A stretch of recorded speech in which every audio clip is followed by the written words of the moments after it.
Salutare!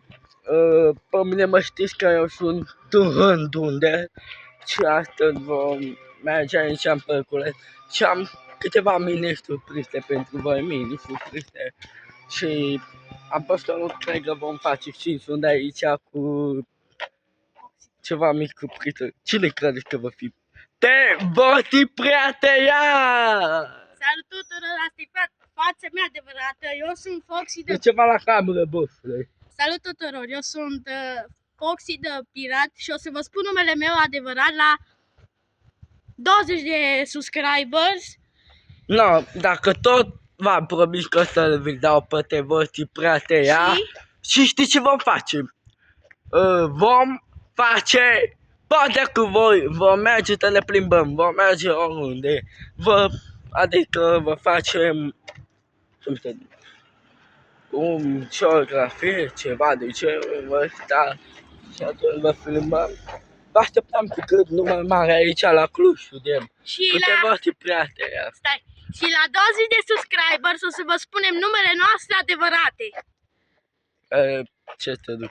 Și acum, cred că vom merge la niște case să batem la ușă și să fugim ce niște voștri. Dar, am să vă spun câteva momente înainte. Numele lui nu este te voștri Preatea. Nu, încă nu, încă nu. Oare la câte abonați să voi duce? Sau like-uri? Atunci, facem așa, te voștri Preatea.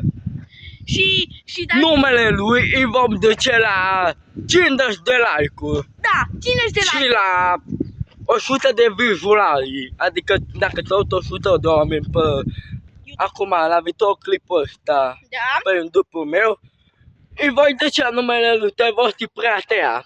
Și eu o să-i spun numele lui adevărat.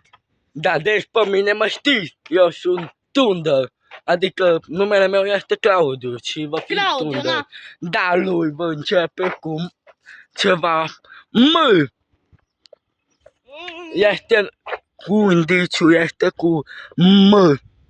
Nu așa te voștri Preatea, începe cu M. Da? No, dacă vă las pe voi să citiți în comentarii. Acum, cuvântul de la este poliția, cuvântul de la ce duci? Nu știu. Cuvântul de lei de astăzi va fi poliția. Și astăzi vom merge undeva în parc aici să filmăm ceva. Și tuturor, trebuie să vă spun ceva, o să facem față la ușă și trebuie să vă arătăm coduri. Spune-le codurile, cod. Spune-le. Deci, cod 444 înseamnă să nu... Lasă-mă să vă ducem noi. Codul 44, adică 444, înseamnă să bați. Să nu bați. Să nu bați. Nu bate. Codul 555, deci 3 ori 555, înseamnă bate. Codul 666 înseamnă fugi. Că vine un babau, adică gen omul fuge după noi ne fugărește, nu așa te voștri. Da. Și codul 100 înseamnă să mergem așa normal, galăm. Da. Nu? Și codul... Și codul 222 înseamnă să mergem așa. Codul 333 înseamnă... ce înseamnă? Codul care? 333. 333, să mă gândesc, nu știu. Să bați. Exact, codul 33 înseamnă bate. Și codul 777 înseamnă să ne galmăm, gen. No. Codul 555. Da. Codul 55 acolo. Du-te bate. A vedem ce face vostru. Uitați, fraților. Face cu voștri te Preatea. O sunați aici. Se pare că da. Vorbești tu cu oamenii la telefon. Să vorbești. Spune-le bună ziua, primești cu colindu. Nu. Fugi. Ioi, fugi, codul 666. Fugi. Uitați-l pe te voștri Preatea. Și astăzi 600 în parcul ăsta Atlantic, cel mai bun parc. Mergem acolo, te voștri. Acolo. Le facem așa și cel mai frumos loc este venit aici. No, ce să văd, fraților? Sunt aici cu el.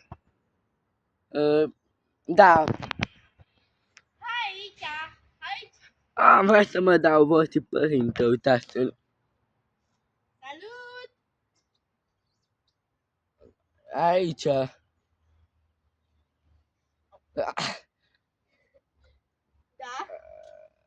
Oh, da.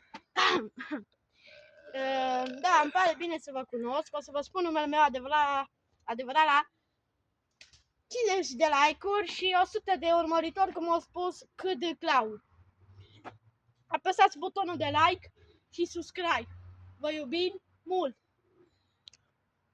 La ce să vă ducem astăzi? Cam atât au fost. Mâine Da. voi mai posta cu voții prieteni, dacă vrei. La 50 de like-uri, adică de like-uri. Da?